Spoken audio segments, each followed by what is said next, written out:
pada periode menjelang Nataru minggu ketiga Desember dan juga awal Januari, tentunya secara klimatologis ada peningkatan curah hujan, dan ini perlu kita waspadai karena menjelang mobilitas tinggi masyarakat pada saat periode Nataru.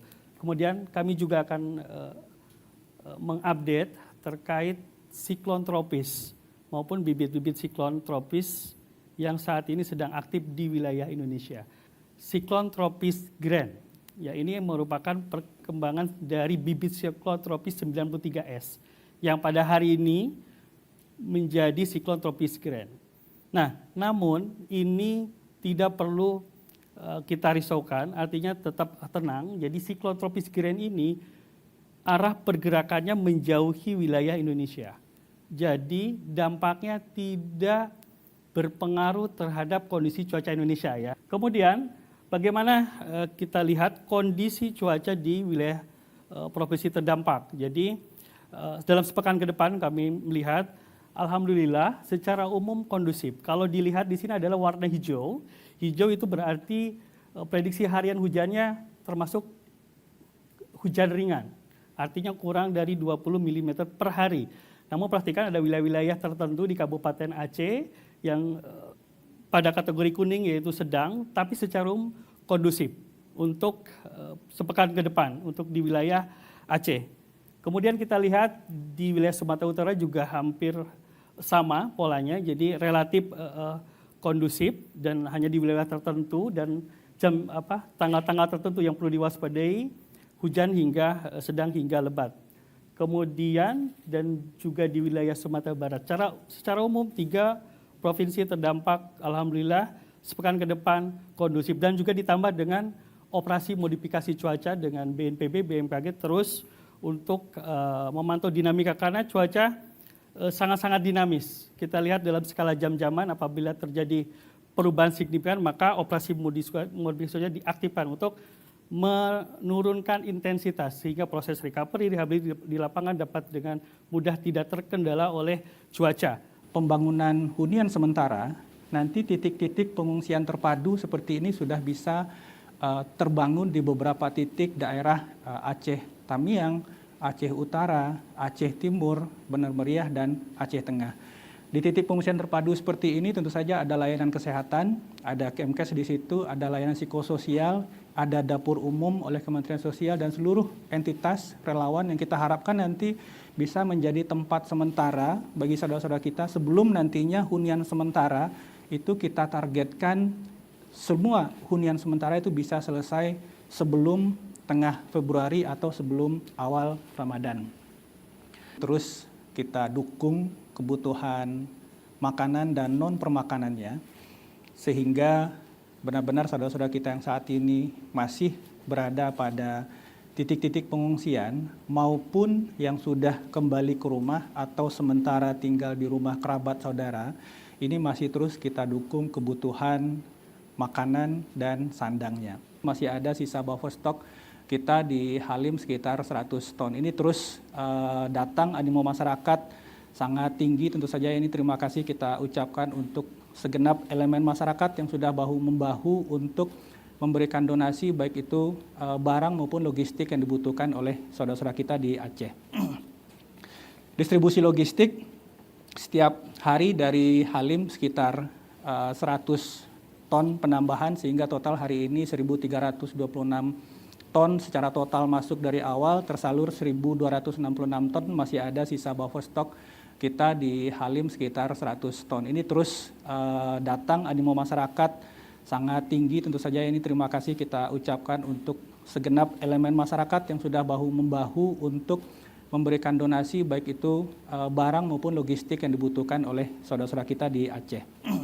Ini terus kita dukung kebutuhan makanan dan non-permakanannya sehingga benar-benar saudara-saudara kita yang saat ini masih berada pada titik-titik pengungsian maupun yang sudah kembali ke rumah atau sementara tinggal di rumah kerabat saudara, ini masih terus kita dukung kebutuhan makanan dan sandangnya. Pelayanan kesehatan, ini data dari Kementerian Kesehatan, saat ini seluruh rumah sakit pemerintah untuk Aceh itu sudah beroperasi. Meskipun satu untuk Aceh Tamiang itu daerah rawat inap di lantai 1 itu masih terus dibersihkan, dan kebutuhan-kebutuhan alat perangkat yang sempat rusak saat banjir saat ini sedang diganti. Menteri Kesehatan atensi sangat besar dan sudah mengirimkan nakes tambahan, sehingga kita harapkan layanan kesehatan tidak hanya di Aceh, karena Sumatera Utara dan Sumatera Barat ini pada umumnya sudah pulih. Untuk hunian sementara, ini yang menjadi atensi utama pemerintah. Langkah-langkah yang dilakukan di lapangan ini sudah mulai menapak pada titik awal recovery, mulai dari identifikasi lahan, penetapan status lahan, penetapan jumlah warga calon penerima, dan seterusnya. Untuk Aceh sudah berprogres di 5 kabupaten kota: Aceh Utara, Aceh Tengah, Bener Meriah, Pidi Jaya, Gayo Lues, dan Pidi. Sumut itu 3 kabupaten kota, sedangkan Sumbar 6 kabupaten kota, semuanya sudah mulai. Nanti di setiap huntara itu juga kita akan pastikan sarana air bersih itu terpenuhi. Tidak hanya di Sumatera Barat, Aceh dan Sumatera Utara, kita juga membangun beberapa titik sumur bor yang nantinya bisa menjamin kebutuhan masyarakat. Aceh Tamiang misalnya kita sudah mencoba untuk mulai mengebor sekitar 27 titik sumur bor. Ini kerja bersama TNI, Polri, relawan, organisasi masyarakat, dan semua entitas yang terlibat di Aceh Tamiang, sehingga secara bertahap nanti ketika jaringan PDAM bisa bertahap dipulihkan, tetapi kebutuhan air bersih masyarakat itu bisa ditutup, dipenuhi dari sumur bor maupun truk tangki yang terus kita jalankan. Tidak hanya di Sumatera Barat, Aceh dan Sumatera Utara, kita juga membangun beberapa titik sumur bor yang nantinya bisa menjamin kebutuhan masyarakat tidak hanya di lokasi hunian sementara dan hunian tetap nantinya, tetapi juga di titik-titik yang saat ini jaringan PDAM belum bisa dipulihkan.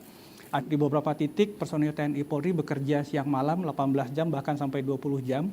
Ini dengan harapan bahwa proses-proses pemulihan, pembersihan kawasan ini bisa berjalan cepat, tidak hanya di titik-titik yang kita harapkan banyak debris saat ini, tetapi juga di pusat-pusat kota, sehingga perlahan aktivitas ekonomi masyarakat bisa mulai berjalan. Pada periode menjelang Nataru, minggu ketiga Desember dan juga awal Januari, tentunya secara klimatologis ada peningkatan curah hujan, dan ini perlu kita waspadai karena menjelang mobilitas tinggi masyarakat pada saat periode Nataru.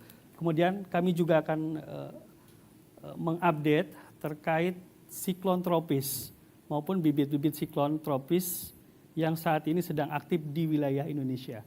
Siklon tropis Grand, ya ini merupakan perkembangan dari bibit siklon tropis 93S yang pada hari ini menjadi siklon tropis Grand. Nah, namun ini tidak perlu kita risaukan, artinya tetap tenang. Jadi siklon tropis Grand ini arah pergerakannya menjauhi wilayah Indonesia. Jadi dampaknya tidak berpengaruh terhadap kondisi cuaca Indonesia ya. Kemudian bagaimana kita lihat kondisi cuaca di wilayah provinsi terdampak. Jadi dalam sepekan ke depan kami melihat alhamdulillah secara umum kondusif. Kalau dilihat di sini adalah warna hijau. Hijau itu berarti prediksi harian hujannya termasuk hujan ringan. Artinya kurang dari 20 mm per hari.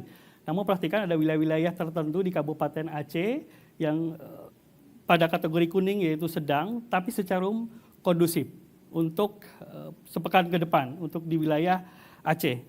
Kemudian kita lihat di wilayah Sumatera Utara juga hampir sama polanya, jadi relatif kondusif dan hanya di wilayah tertentu dan tanggal-tanggal tertentu yang perlu diwaspadai, hujan hingga sedang hingga lebat.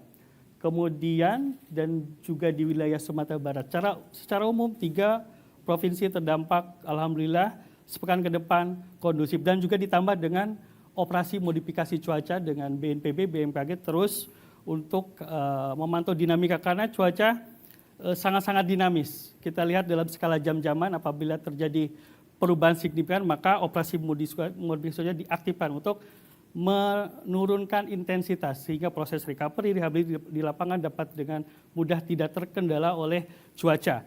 pembersihan ini terus dilakukan. Ini yang di Aceh Tamiang, ini kita bekerja tidak hanya mengerahkan segenap personil, alat perangkat, tetapi juga mengoptimalkan waktu. Di beberapa titik personil TNI Polri bekerja siang malam 18 jam bahkan sampai 20 jam. Ini dengan harapan bahwa proses-proses pemulihan, pembersihan kawasan ini bisa berjalan cepat, tidak hanya di titik-titik yang kita harapkan banyak debris saat ini, tetapi juga di pusat-pusat kota sehingga perlahan aktivitas ekonomi masyarakat bisa mulai berjalan. Beberapa dari ruas jalan ini sudah bisa ditempuh dengan kendaraan roda 2, tapi tentu saja ini belum optimal. Kita akan mengejar seoptimal mungkin untuk bisa ditempuh dengan kendaraan roda 4 sebelum akhir Desember. Aceh Tengah, Bener Meriah, dan Gayo Luas. Salah satu jalur alternatif yang saat ini sedang dikerjakan adalah jalur dari Nagan Raya ke Aceh Tengah. Ini jalur lintas barat.